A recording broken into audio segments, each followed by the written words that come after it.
बढ़िया है। As a common people हम लोग को भी लगता है इस बार आपकी बार 400 बार जो मोदी जी नारा लगाया है ना वो हो सकता है। इस बार का सिचुएशन देख के मुझे लगता है 400 पार तो मुमकिन नहीं है।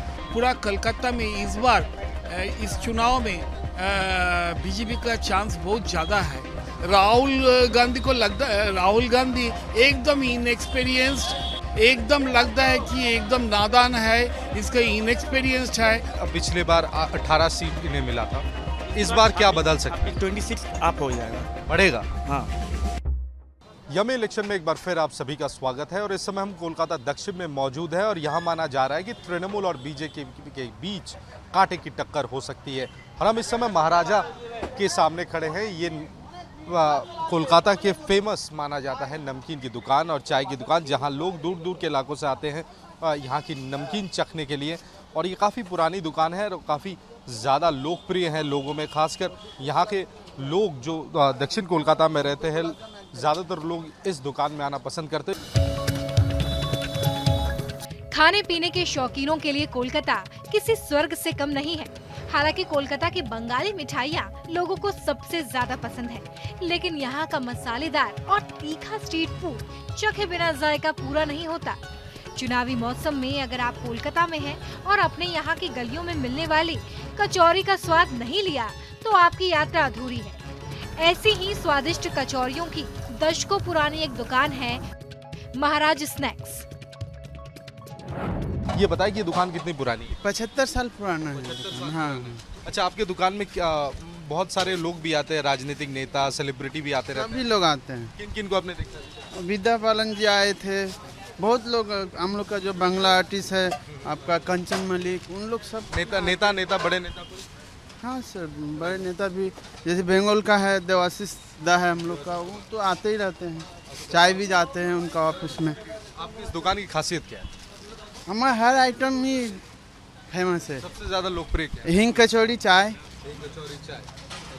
ये बताइए, आप कितने सालों से इस दुकान में काम कर रहे हैं? हम तो 24 साल से, 2000 साल से कर रहे हैं। ये बताइए कि चुनाव आ रहा है, इस बार दक्षिण कोलकाता में ये दुकान है, क्या लगता है इस बार चुनाव कैसा होगा? देखिए, ये चीज़ तो अभी नहीं बोल सकते हैं, रिजल्ट का बाद ही पता चलेगा। कोलकाता के लोग महाराज स्नैक्स में मिलने वाली हींग कचौरी के स्वाद के दीवाने हैं।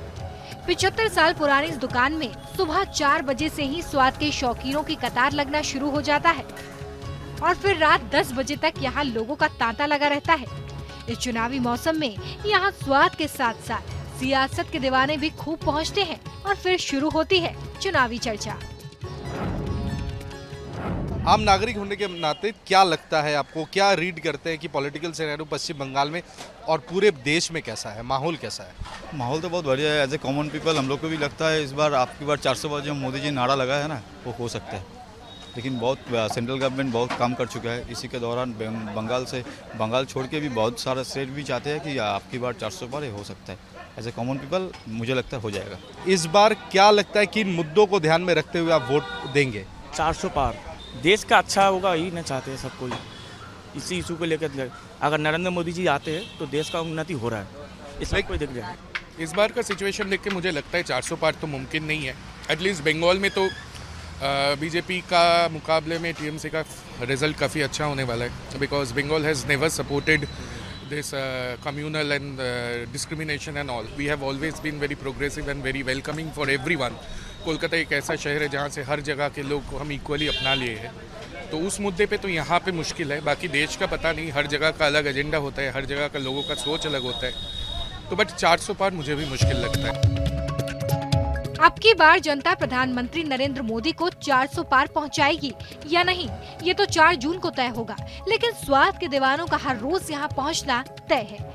आलू की सब्जी के साथ हींग कचौरी और मीठी जलेबी का स्वाद लेते हुए कई मोदी सरकार की तारीफों के पुल बांधते हैं, तो कोई ममता दीदी और विपक्ष को जीत दिलाता है।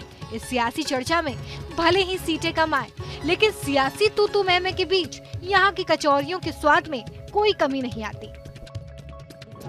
हम मोदी जी को देखते हैं क्योंकि राहुल गांधी को लगता है, राहुल गांधी एकदम इनएक्सपीरियंस्ड बोलते हैं ना जब, तब टीवी का सामने में एकदम लगता है कि एकदम नादान है, इसका इनएक्सपीरियंस्ड है।